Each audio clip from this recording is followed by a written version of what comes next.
पहली मुलाकात। रात के अंधेरों के बीच एक आलीशान कमरे में सजी धुंधली सी येलो लाइट्स पूरे कमरे को रोशन कर रही हैं।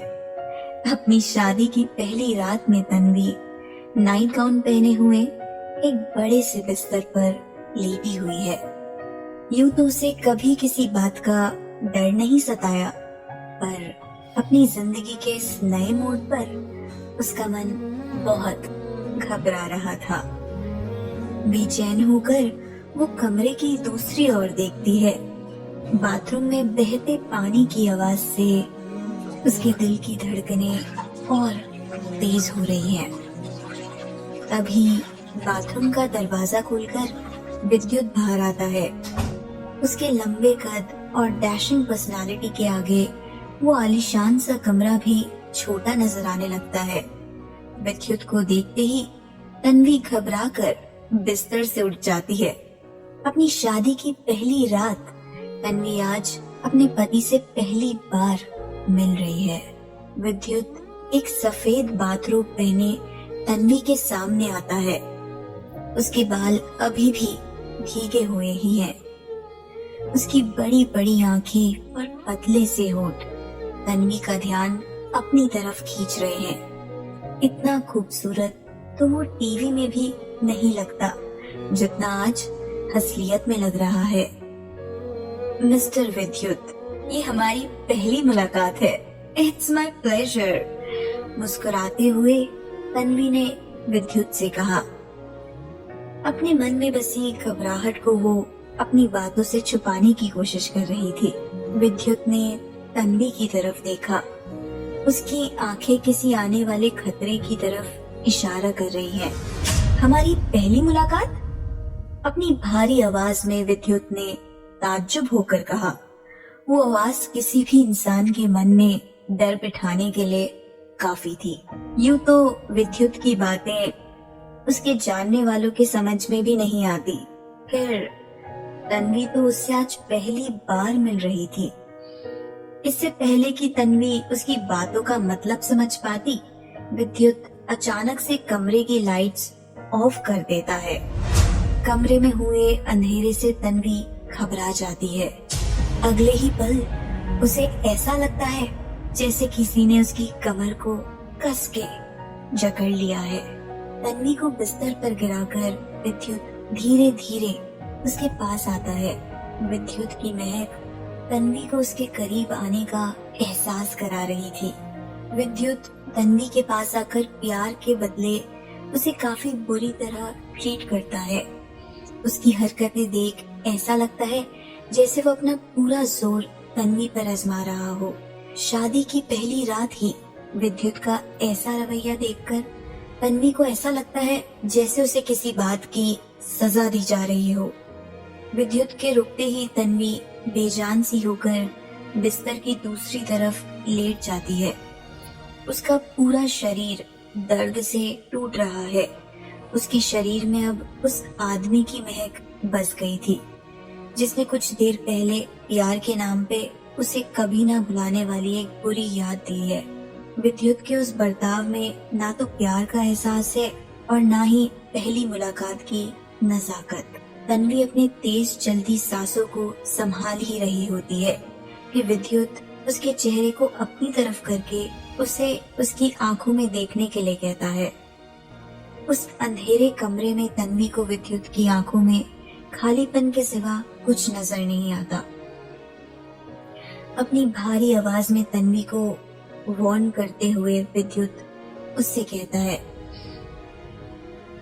मिस तन्वी वर्मा, हमारी शादी की बात किसी और को पता चले ये मुझे बिल्कुल बर्दाश्त नहीं होगा। मैं नहीं चाहता कि हमारे तलाक के बाद मेरा नाम तुम्हारे नाम से जुड़ा जाए। विद्युत की बात सुन तन्वी शॉक्ड हो जाती है। उन दोनों ने अभी तक एक दूसरे को ठीक से जाना भी नहीं था और विद्युत उन दोनों के अलग होने की बात कर रहा है। गुस्से में अपनी मुट्ठी को कसते हुए तन्वी इस बेइज्जती को अपने मन में ही दबा लेती है। हाँ, ये सच है कि ये शादी उसके लिए भी सिर्फ एक सौदा थी, विद्युत को तन्वी से एक बच्चा चाहिए और तन्वी को पैसों की सख्त जरूरत है। इस बात में कुछ भी गलत नहीं कि विद्युत तन्वी को उनकी शादी को छुपाए रखने के लिए कहे। मिस्टर विद्युत, आप फिक्र मत कीजिए। लंबी सांस लेते हुए तन्वी जवाब देती है। उसकी नजरें अभी भी झुकी हुई हैं। तन्वी की बात सुनकर विद्युत बिस्तर से उठकर बिना कुछ कहे बाथरूम की तरफ जाता है और कुछ ही देर में तैयार होकर तन्वी को कमरे में अकेला छोड़कर बाहर चला जाता है। विद्युत की गाड़ी की आवाज आते ही तन्वी समझ जाती है कि वो जा चुका है। उसे अपनी शादी की पहली रात में बिल्कुल अकेला छोड़कर तन्वी उदास होकर बिस्तर पर लेट जाती है। कुछ वक्त बीतने के बाद वो अपने बगल पड़ी चादर में खुद को समेटकर सो जाती है। आधी रात बीत चुकी है। तन्वी के बेड के बगल रखा उसका फोन कई बार ब्लिंक कर चुका है। फोन की नोटिफिकेशन में लगातार एक खबर दिखाई जा रही है। बॉलीवुड की सबसे लेटेस्ट खबर, सुपरस्टार विद्युत नोमानी ने गुपचुप तरीके से रचाई शादी। मीडिया की ये खबर पूरे इंटरनेट पे वायरस की तरह फैल चुकी है। सुबह के वक्त तन्वी का अलार्म तेजी से बजता है। उसकी नींद एकदम से टूटती है। अपनी चादर को एक तरफ फेंककर तन्वी बिस्तर से उठती है। उसकी आंखें अभी भी आधी बंद है। पिछली रात की वजह से उसकी बॉडी में अभी भी काफी दर्द है। अचानक तन्वी को किसी चीज की ठोकर लगती है और वो मुंह के बल जमीन पर गिर पड़ती है। अपनी आंखों को खोलते हुए उसकी नजर सबसे पहले जमीन पे बिछे पर्शियन कारपेट पर जाती है। कुछ देर कंफ्यूज रहने के बाद अचानक उसे याद आता है कि उसकी शादी तो उसके प्रिंस चार्मिंग से पिछली रात हो चुकी है। इस सच्चाई से उभरते हुए तन्वी जमीन से उठकर अपने फोन के अलार्म को बंद कर देती है। जाने अनजाने उसकी नजर अपने फोन पे आई नोटिफिकेशन पे पड़ती है। पूरे मीडिया की खबरों में बस एक ही नाम सुनाई दे रहा होता है, विद्युत नोमानी की शादी। ये देखकर घबराहट से तन्वी के हाथ कांपने लगते हैं। उसका फोन उसके हाथ से गिरने ही वाला होता है कि तन्वी खुद को संभालते हुए अपने फोन को कस के पकड़ लेती है। कल रात ही मिस्टर विद्युत ने मुझे वार्निंग दी थी और अभी मीडिया में उनकी शादी की न्यूज चल रही है। कहीं मिस्टर विद्युत को ये ना लगे कि ये सारी बातें मैंने ही मीडिया को बताई हैं। तन्वी का मन ये सब सोच के घबराने लगता है। वो जानती थी कि विद्युत नोमानी जैसे शख्स से उलझने का अंजाम क्या होगा। इतने में दरवाजे पर ठक ठक की आवाज होती है।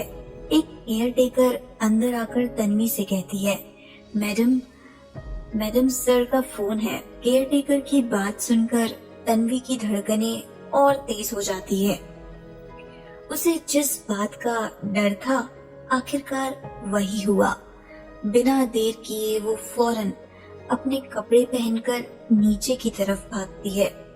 विद्युत के फोन की बात सुनकर वो घबराहट में अपना दर्द भी भूल जाती है। लंबी सांसें लेते हुए तन्वी सॉफ्ट सी आवाज में हेलो कहती है। फोन की दूसरी तरफ से विद्युत सीरियस होकर अपनी भारी आवाज में कहता है, मैं वाकई तुम्हें भरोसे के काबिल समझता था। हालांकि ये बात उसने बस कहने के लिए ही कही, असल में तो उसे तन्वी पर कभी भी भरोसा नहीं हुआ। विद्युत की बातें सुन तन्वी फोन को और कस के पकड़ लेती है। उसे ऐसा लगता है जैसे कोई उसके दिल को किसी नुकीली चीज से बार बार चुभा रहा है। विद्युत के लिए तन्वी बस एक जरिया है जो आने वाले वक्त में उसे उसका बच्चा देने वाली है। ऐसे में किसी भी बात के बिगड़ने का दोष सबसे पहले तन्वी पर ही आएगा। मिस्टर विद्युत, इसमें मेरा कोई हाथ नहीं है। आप चाहें तो अपने दिए हुए पैसे अभी वापस ले सकते हैं। भला मैं खुद ही अपना नुकसान क्यों करूंगी? आप किसी से भी पता लगवा सकते हैं। अगर कोई भी बात मेरी तरफ इशारा करेगी तो उसका खामियाजा भुगतने के लिए मैं तैयार हूँ। तन्वी ने एक ही सांस में अपनी बात कह डाली। वो नहीं चाहती थी कि विद्युत उसे गलत समझे। हालांकि उसे अब भी यकीन नहीं था कि विद्युत उसकी बात पर भरोसा करेगा भी कि नहीं। वहीं फोन की दूसरी तरफ से विद्युत की कोई आवाज नहीं आती है। तन्वी की बेचैनी और बढ़ती चली जाती है। उसे वाकई नहीं पता था कि विद्युत उसकी बात पर भरोसा करेगा भी कि नहीं। कुछ देर बाद विद्युत ने आखिरकार कहा, मैं पता लगवाता हूँ, पर अगर मीडिया से किसी को भी ये भनक लगी कि तुम ही मिसेस नोमानी। विद्युत की बात अभी पूरी भी नहीं हुई थी कि तन्वी जल्दबाजी में बोल पड़ी, अगर ऐसा हुआ तो मैं खुद आपके घर से हमेशा हमेशा के लिए चली जाऊंगी। मैं नहीं चाहता कि तुम मेरे फ्यूचर के लिए कोई मुसीबत खड़ी करो। विद्युत ने जवाब दिया, आप फिक्र मत कीजिए। मैं तन्वी की बात पूरी भी नहीं हुई थी कि विद्युत ने फोन कट कर दिया। फोन हाथ में पकड़े तन्वी कुछ देर शांति से खड़ी रही। ये कैसा इंसान है, इसे तो लोगों से बात करने की तमीज तक नहीं। तन्वी ने मन ही मन सोचा और गुस्से में फोन रख दिया। तन्वी के ऑफिस जाने का टाइम हो चुका है। इतने में घर की केयर टेकर तन्वी के लिए दूध का ग्लास लेकर आती है। बगैर कुछ सोचे तन्वी दूध का ग्लास खत्म कर देती है और तैयार होकर अपने ऑफिस के लिए घर से निकल पड़ती है। तन्वी जानती थी कि सुपरस्टार विद्युत नोमानी की शादी की बड़ी खबर सुनकर पूरे मीडिया की भीड़ उसके घर के बाहर ही मौजूद होगी। वो विद्युत को शिकायत का अब एक और मौका नहीं दे सकती थी। ऐसे में उसने पीछे के दरवाजे से बाहर जाने का फैसला किया। जैसे ही तन्वी पीछे के दरवाजे से बाहर जाने के लिए आगे बढ़ ही रही थी कि अचानक से कई सारे रिपोर्टर्स की भीड़ ने उसे चारों तरफ से घेर लिया। वो सभी उसे मिसेस नोमानी कहकर बुलाने लगे। तन्वी समझ चुकी थी कि ये उसके सीक्रेट का दी एंड है।